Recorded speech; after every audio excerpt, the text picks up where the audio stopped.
Bem-vindos a mais um capítulo de Dias do Clube com História. A 4 de abril de 1920, em Sete Rios, em Lisboa, a tarde tornou-se histórica para o Futebol Clube do Porto porque pela primeira vez conseguiu enfim bater o Benfica por 3-2.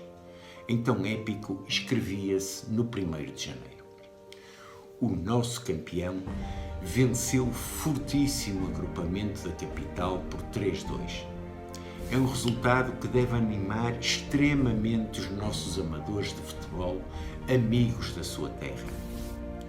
O que é estranhável e até certo ponto digno de censura é o facto de nenhum dos jornais de Lisboa se referir a este encontro noticiando o seu resultado, quando é certo que, quando os portuenses perdem, a imprensa local está sempre pronta a fazê-lo.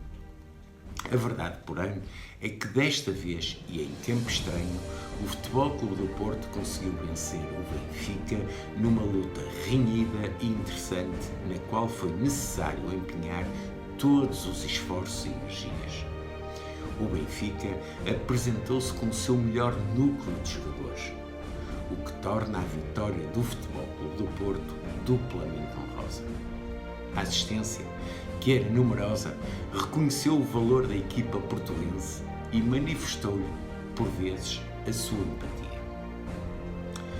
Face à decisão da imprensa da capital em ignorar este jogo e o seu resultado, Alexandre Calvo, capitão-geral do Futebol Clube do Porto, publicou no 1º de janeiro de 17 de março de 1920 uma carta sintomática que era, sobretudo, um grito de revolta com revelações insólitas e impressionantes, indícios claros de uma guerra norte-sul que estava latente, existia e arrebatava. Escreveu assim então o nosso capitão-geral Alexandre Calvo.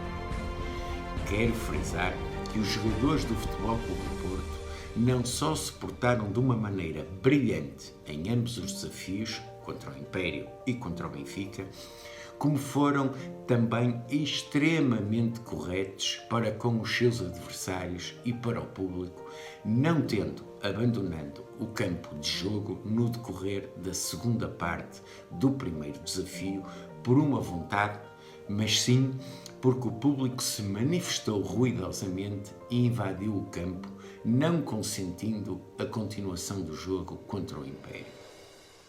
Eu não viria de modo algum falar neste assunto se a imprensa desportiva da capital pusesse um pouco de parte o seu facciosismo e fizesse com imparcialidade e lealdade o relato de ambos os desafios. Mas assim não procedeu. E os jornais, que têm a sua secção desportiva e que pelo menos costumam anunciar aos seus leitores os resultados dos desafios, deixando desta vez de o fazer, exceto um que falou do resultado do primeiro desafio, mas que não disse a expressão da verdade. Com efeito, o Futebol Clube do Porto não perdeu com o Império, como esse jornal publicou.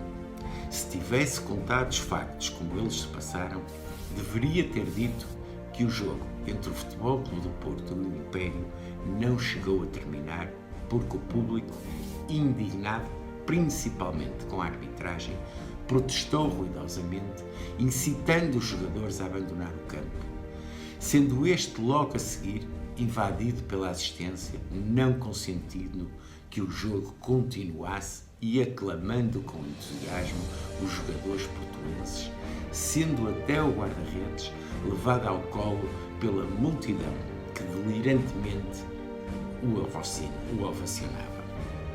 Esta é que é pura verdade. O Futebol Clube do Porto não perdeu com o Império. O segundo desafio, jogado contra o Benfica, foi ganho pelo Futebol Clube do Porto por 3-2. Este resultado não veio em nenhum jornal dos que mantêm uma secção desportiva. A razão deste silêncio é simples. Lisboa em futebol há 10 anos ou mais que estava habituada a vencer o Porto, conseguindo quase sempre mais ou menos fáceis vitórias. Este ano o Porto quis vencer e venceu. e para isso trabalhou com vontade, desfazendo assim a ideia que muitos tinham de ser impossível tão cedo o Norte triunfar do Sul. Eis a razão porque foi tão pouco falada a vitória dos portugueses. Quanto aos jornais desportivos, um deles, que por sinal costuma trazer uma resenha bastante desenvolvida dos bons desafios, limita-se a fazer uma pequena apreciação que por acaso não condiz nada com o título. E essa mesma, feita em tipo pequeno, como que a ver se passava despercebida. Inclusivamente, em lugar de dizer que o Futebol Clube do Porto venceu o Benfica, diz: time do Porto vence o Benfica. Faço esta pequena observação que poderia parecer sem importância, mas é para que todos fiquem sabendo que o grupo que foi a Lisboa é única e exclusivamente de elementos do Futebol Clube do Porto e não com alguns do Oporto Cricket Club, como o Jornal Desportivo da Capital fez constar, talvez por mais informações. O que nós podemos dizer? Ontem como hoje, tudo igual. Com a imprensa da capital do Império a ser facciosa e tendenciosa, mas como nos dias do clube com história. Nós sabemos que sem memória não há história e sem memória não há futuro. Nunca deixaremos de lembrar como as coisas se passam neste país, desde os primórdios do futebol até aos nossos dias. Aguardo por vocês no próximo episódio de Dias do Clube com História.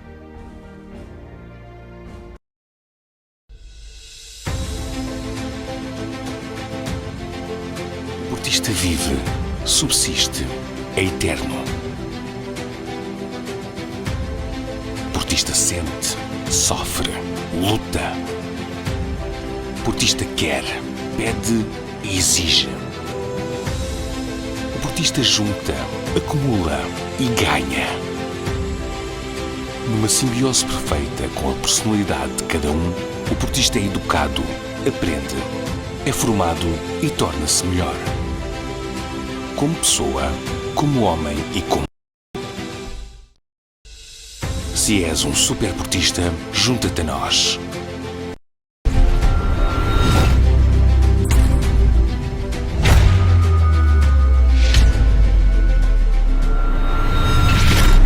Superportista, dragão indomável.